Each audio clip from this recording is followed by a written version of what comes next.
इसमें किंचित भी संदेह नहीं है। ब्रह्म पुराण में ब्रह्मा जी भी कहते हैं कि प्रयाग में सरस्वती जी अदृश्य रूप में आकर गंगा जी से मिलती हैं। इसलिए इस क्षेत्र को सरस्वती तीर्थ संगम भी कहा गया है। सरस्वती नदी के अदृश्य रूप से मिलने के पीछे भी एक पौराणिक कथा सुनने को मिलती है। ऐसा माना जाता है कि बद्रीनाथ क्षेत्र की गुफाओं में जब वेद व्यास जी भगवान गणेश को महाभारत की कथा सुना रहे थे, तब उस क्षण सरस्वती जी हिम शिखरों से टकराते हुए अपना मार्ग बनाती हुई बड़ी ही तीव्र गति से बह रही थी। सरस्वती नदी के इस तेज बहाव से उत्पन्न होने वाली तेज ध्वनि वेद व्यास जी का ध्यान भंग कर रही थी। इसलिए महर्षि वेद व्यास जी ने सरस्वती जी से वेग और ध्वनि को कम करने का आग्रह किया, परंतु उनके अनुरोध उपरांत भी जब सरस्वती नदी के वेग एवं ध्वनि में कोई कमी नहीं हुई, तो उन्होंने क्रोधित होकर सरस्वती जी को श्राप दे दिया और कहा कि वे अब धरती के भीतर यानी कि पाताल लोक में वाले हैं। तब से ये माना जाता है कि हिम शिखरों से उद्गमित हुई सरस्वती नदी उत्तराखंड के माना गांव से आगे अपने अदृश्य रूप में प्रवाहित होती है। आगे चलकर यही अदृश्य रूपी मां सरस्वती प्रयागराज में गंगा एवं यमुना नदी से मिलकर त्रिवेणी संगम को पूर्ण करती है। ये प्रयाग नगरी पवित्रता का उद्गम है, जिसके अंश हमें वेदों एवं पुराणों में भी मिलते हैं, जिनमें वर्णित है सुरों असुरों द्वारा हुआ समुद्र मंथन। अमृत प्राप्ति के लिए सुरों और असुरों ने एकजुट होकर क्षीर सागर का मंथन किया, जिसके संदर्भ में पुराणों में विभिन्न कथाएं देखने को मिलती हैं।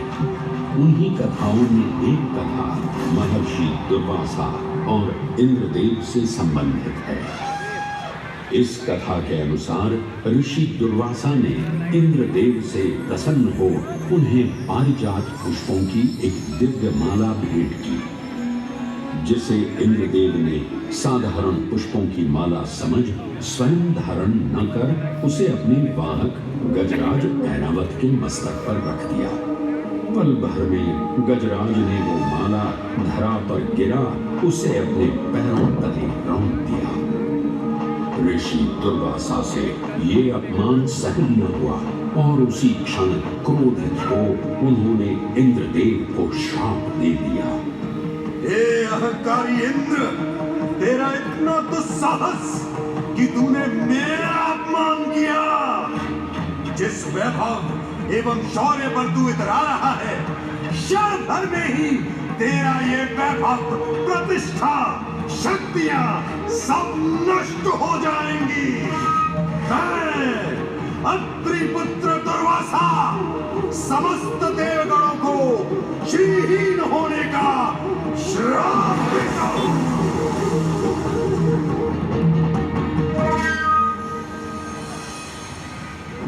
इस श्राप के परिणाम स्वरूप स्वर्गलोक से लेकर वैकुंठ धाम तक का सारा वैभव चला गया।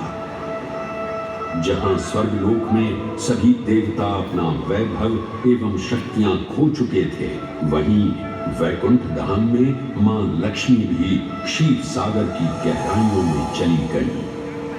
उनके जाते ही सृष्टि का संतुलन बिगड़ने लगा एवं असुर राजा बलि ने तीनों लोक अपने अधीन कर लिए। ये सब देखकर सभी देवतागण अपने श्राप के निवारण हेतु भगवान विष्णु की शरण में जा पहुंचे और कहने लगे, हे पालनहार, हे स्वामी, अब आप ही हमें इस श्राप से मुक्त होने का मार्ग बता सकते हैं, अन्यथा हम अपनी शक्तियों से सदैव वंचित ही रहेंगे और युद्ध में कभी भी असुरों का सामना नहीं कर पाएंगे। हे देवराज, ऋषि दुर्वासा के श्राप से सभी देवतागण जीवन मृत्यु के काल चक्र में बंध चुके हैं। इस काल चक्र एवं श्राप से मुक्त होने के लिए अब केवल एक ही मार्ग शेष है, और वो है समुद्र मंथन। इस समुद्र मंथन से निकलने वाले रत्न ही आपके खोए हुए यश, वैभव और कीर्ति को पुनः स्थापित करेंगे। परंतु आपको इस मंथन के लिए असुरों के बल की भी आवश्यकता होगी, क्योंकि उनके बिना यह समुद्र मंथन संभव नहीं है।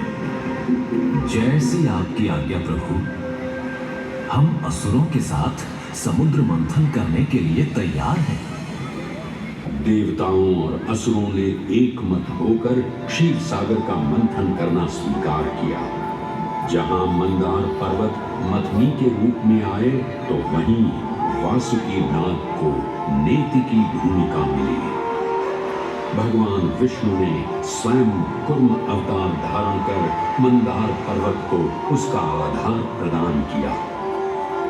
क्षीर सागर को मथना शुरू किया गया और 14 रत्नों में सबसे पहले हलाहल विष उत्पन्न हुआ। उस विष के प्रभाव को कोई भी देवता या असुर सहन करने में समर्थ नहीं थे। इस कालकूट विष से सृष्टि का विनाश हो सकता था। इसीलिए इस आपदा से बचाने स्वयं देवों के देव महादेव प्रकट हुए और उन्होंने इस विष का पान किया। ये सब देख मां पार्वती ने विष को भगवान शिव के कंठ तक ही रोक दिया।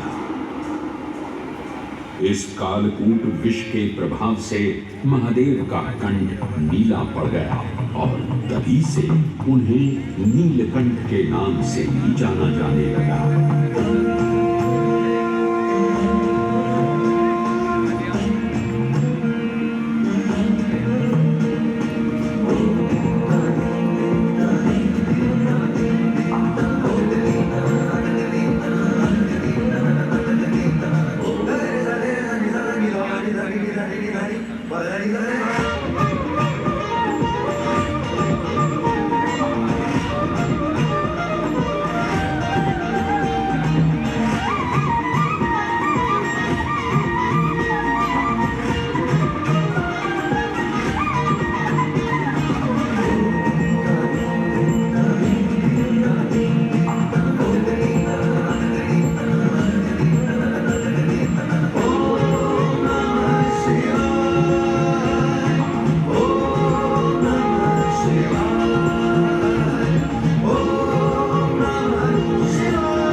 हलाहल के पश्चात समुद्र की गहराइयों से मां लक्ष्मी का आगमन हुआ, जिन्हें भगवान विष्णु ने वर्ण करके अपनी अर्धांगिनी बना लिया। इसके पश्चात समुद्र मंथन से एक एक कर कामधेनु गाय, पारिजात वृक्ष, जो चालू रहने का कल्प बना ले अपार सुंदर अप्सराएं, गंधर्व, शंख, उच्चैःश्रवा, वारुणी एवं कौस्तुभमणि जैसे अनेक रत्न उत्पन्न हुए। लेकिन सभी को जिस रत्न की सबसे अधिक प्रतीक्षा थी, उस रत्न का निकलना अभी बाकी था। अंततः आयुर्वेद के देव धन्वंतरी अपने हाथ में अमृत कुंभ लिए प्रकट हुए। अमृत कुंभ पाने की लालसा में सुरों और असुरों के मध्य एक घमासान युद्ध आरंभ हुआ।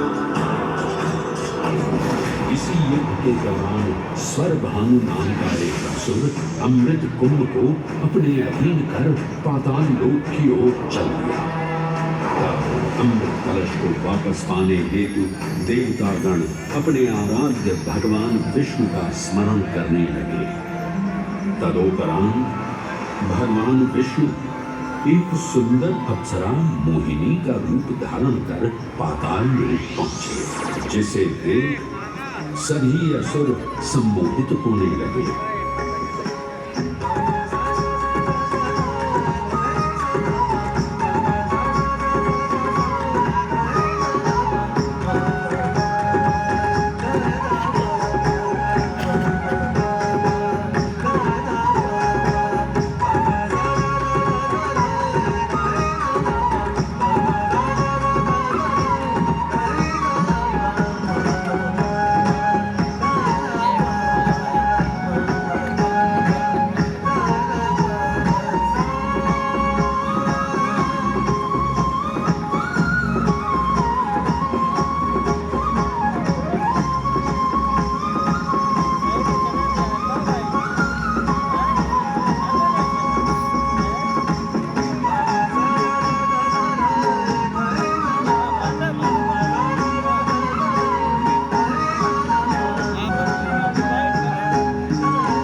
अप्सरा कौन है? ये कहां से आई है? इसने तो मेरा मन ही मोह लिया। इसे तो मैं ही लेकर रहूंगा। इस सुंदर अप्सरा ने तो हम सबको सम्मोहित कर लिया है। हे सुंदरी, तुम कौन हो और यहाँ क्यों आई हो? हे असुरराज, मैं मोहिनी हूँ और आप ये समझ लीजिए कि मैं आप ही की सहायता हेतु यहाँ पर आई हूँ। हमारी सहायता हेतु? परंतु वो कैसे सुंदरी? मैं आपको ये ज्ञात कराने आई हूँ कि अमृत की असली शक्ति और गुण तो कलश के तल में विद्यमान है, जबकि ऊपर तो केवल जल मात्र है, जिसके ग्रहण करने से ज्यादा कोई लाभ न होगा। आप सभी इस अमृत को देवताओं के साथ बांट लीजिए। आखिर आप सभी ऋषि कश्यप के ही तो पुत्र हैं। देवताओं के साथ अमृत बांटने से एक तो आपका वैभव बढ़ेगा और दूसरा जो अमृत का फलदायक भाग है उसे आप ही ग्रहण कर सकेंगे। हे मनमोहिनी, तुम सत्य ही कह रही हो, परंतु अगर हमने ये अमृत कलश देवताओं को दे दिया तो क्या पता वे सारा अमृत स्वयं ही ग्रहण कर लें और हम सभी असुर इससे वंचित ही रह जाएं। आप निश्चिंत रहिए, ऐसा कदापि नहीं होगा। मैं स्वयं ही सभी सुरों और असुरों को अमृत पान करवाऊंगी और साथ ही साथ ये सुनिश्चित भी करूंगी कि अमृत का फलदायक भाग आप सभी को ही प्राप्त हो। बस फिर क्या था, भगवान विष्णु की अपरंपार लीला आरंभ हुई। जहां एक ओर सभी देवतागण विराजे तो वहीं दूसरी ओर सभी असुर।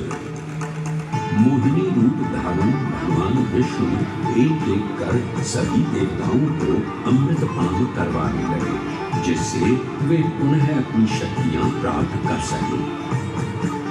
परंतु स्वरभानु नाम का असुर जल्द ही भगवान विष्णु की ये चालाकी भांप गया और चुपचाप देवता वेश धारण कर उन्हीं के बीच में जाकर विराजमान हो गया।